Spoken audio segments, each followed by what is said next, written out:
right, for this virtual lab, I'm actually going to go through it with you because sometimes it works on computers and sometimes it doesn't. Makes it a little bit easier for you. But we're going to be going through the steps of the scientific method in order to answer a question based on an observation that was seen. And the question is, does temperature affect cricket activity?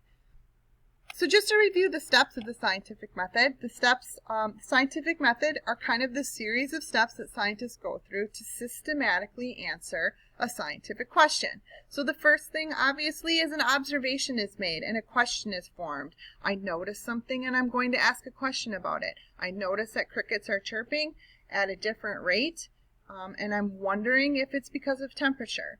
So the next thing is to make a hypothesis or an educated guess on the outcome. What do you think? I think crickets will chirp more when it's warm. I think they chirp less when it's warm. I don't think temperature has anything to do with cricket activity. Whatever, but you're making an educated guess on what you think the outcome is. And if you're wrong, no problem. That's the beauty of science and going through the scientific method, because you've still learned something at the end. The next step is to design an experiment that measures one variable. Okay, so you need to identify your independent or your manipulated variable. This is, what are you testing? The things that you are testing. You need to identify your dependent or your responding variable. What are you measuring? What data are you collecting? And identify the constant or the controlled variables, all of those factors that are the same in all of the trials of your experiment. You need to collect data. Data can be in two forms, qualitative or quantitative. Qualitative data is data by description. Okay, the crickets are chirping fast, the crickets are chirping slow. Quantitative, as in a quantity, would be numeric data. The crickets are chirping 10 times per minute. The crickets are chirping 50 times per minute. Then you analyze that data, which usually means making a graph of some kind. Graphs should have titles, they should have labeled axes, and you're going to then draw a conclusion. And your conclusion should include an explanation of your results, whether or not your hypothesis was correct or not, what would be some possible sources of error, and why the results or the experiment in general was important, and how the experiment could be taken one step further. So if you take your worksheet out at this point, you should be able to kind of go through and answer some of these initial questions. So do that, pause this, do that quickly, and then I'll get you to the point where we're going to be collecting some data. So here's our experiment. On several hikes in the White Tank Mountains, you've come across the same noisy cricket. However, each time you hear him, he is chirping at a different rate. On your first trip into the area, the cricket was chirping like this.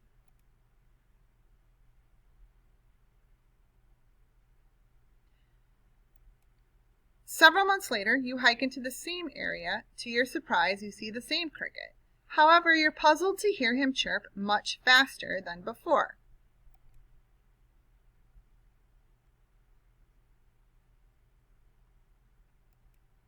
After you go home, you begin to think about the cricket. Curiosity gets the best of you, and you decide to hike into the area one more time.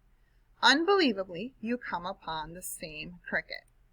He is, of course, chirping, but he is chirping faster than the first time, but slower than the second time.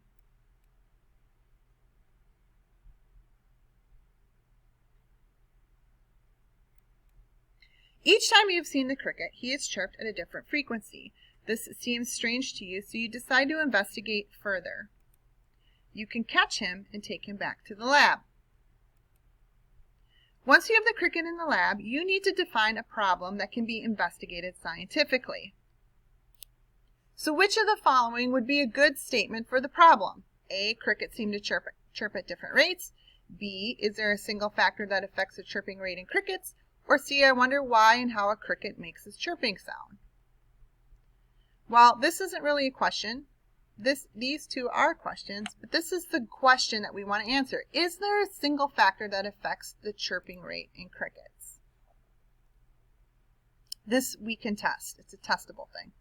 So now that you've identified or defined the problem, you are going to investigate. Is there a single factor to affect the chirping rate in crickets? And we are going to focus our time and energy on temperature. Before we get into looking at temperature, you should know the laboratory conditions that exist in the lab that the cricket is in. So the air temperature is 25 degrees Celsius. The atmospheric pressure is sea level, 760 millimeters of mercury.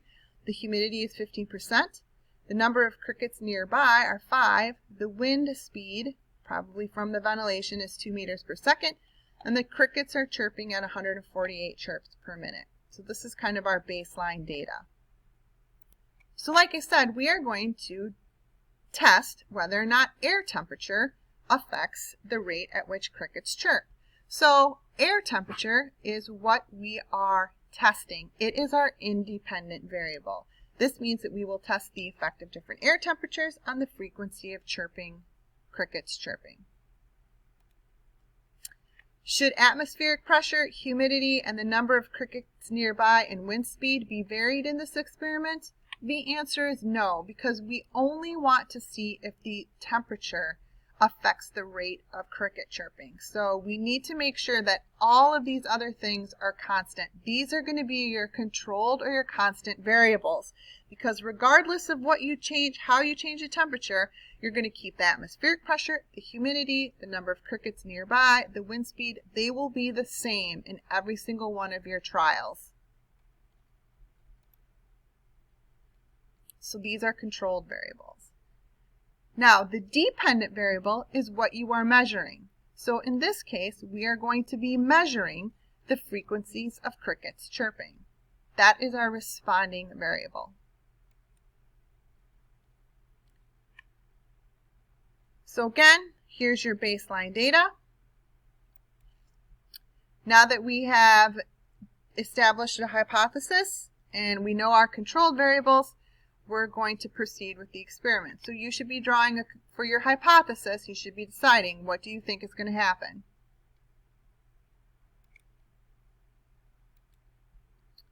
So here we go. We have picked an air temperature as our independent variable, so we will select the air temperature to pick.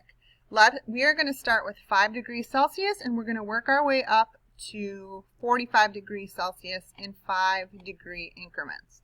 So you'll be filling this information on the data table. So 5 degrees Celsius. In 5 degrees Celsius, the cricket chirped 4 times. Okay? So think about what conclusion you can draw from this. Does increasing air temperature increase the frequency of chirps? Well, we don't know that because we haven't increased the temperature yet. Does increasing temperature decrease the frequency of chirps? Again, we've only got one measurement. We don't know the answer to that. Does increasing air temperature have no effect? Well, we don't have the answer to that because we've only taken one piece of data. So really, it's I don't know. We need to run more tests. Okay? But you're kind of going to start to think about these questions as we continue to collect the data. So yes, we want to repeat the experiment with a new temperature. So we did 5, let's do 10. 10 degrees Celsius. At 10 degrees Celsius, the cricket is going to chirp 40 times. So now we're going to go up to 15 degrees Celsius. Okay? You'll be filling this in your data table. At 15 degrees Celsius, the cricket chirped 76 times.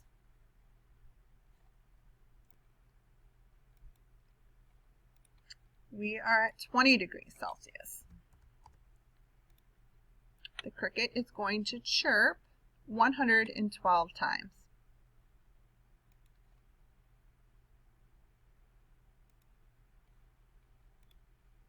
25 degrees Celsius. 148 times.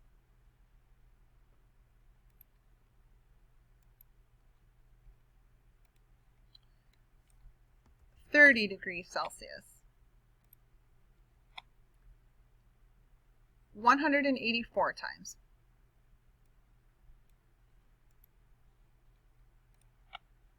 35. 220 times.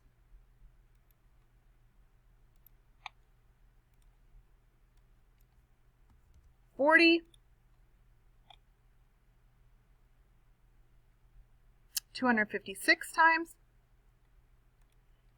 And our last piece of data will be at 45 degrees Celsius. And the cricket is going to chirp 292 times. So, now that you've collected your data, what you need to do is you need to make a graph. That is the next step. Let's graph it because we're looking for trends. And so graphs gives us a visual way to look for trends. Remember that when you are making a graph, that your graph should have a title and that it should also have your axes labeled. So the horizontal axes and the vertical axes should be labeled. And you can make either a line graph or a bar graph for your data, whichever one that you choose. Make sure you're putting the proper variable, and it's listed on your worksheet, in the right spot. Once you are finished making your graph, then you're going to draw your conclusion. So when you think about your conclusion, there's a couple things you should be thinking about. First of all, answer some of these questions. Did the increasing air temperature increase the frequency of chirps? Did it decrease it? Did it have no effect? You want to be able to explain what your graph showed, like conclude, make a conclusion. What did your results show you? And it's okay if your results, you end up with I don't know, I need to run more tests. This did not work the way that I want. Your conclusion should also include, was your hypothesis correct or not? So if we go back to this slide here, these are the things that could be included in your conclusion. You know, yes, my hypothesis was correct, or no, my hypothesis was not correct. What are some sources of errors? What are some things that maybe made the data not accurate? Okay, why is this important? We're talking about crickets, but how could this information be used in the real world? Like, how could a scientist use this to better understand organisms? And then last is, how can the experiment be taken one step further, right? We know now, based on our results, that temperature does affect the rate at which organisms or crickets chirp. So the question is, okay, what else could possibly affect the rate? Maybe we want to test atmospheric pressure. Does that change? If we put a cricket way up in the mountain, is it going to chirp more or less than if it's at sea level? Maybe we want to test climate, humidity. Does humidity affect how fast? What else could we do to learn more information about how this cricket is behaving? And you don't have to do these experiments. Obviously you can, but it's just to say, hey, we've learned this, and now we can go see this, or we can find out this, taking it one step further. So hopefully you were able to kind of see in this example how the steps of the scientific method work. Looking at our trusty little friends, the crickets. Fill out the sheets, submit it on Blackboard, and if you have any questions, please do not be afraid to ask. Have a fantastic day.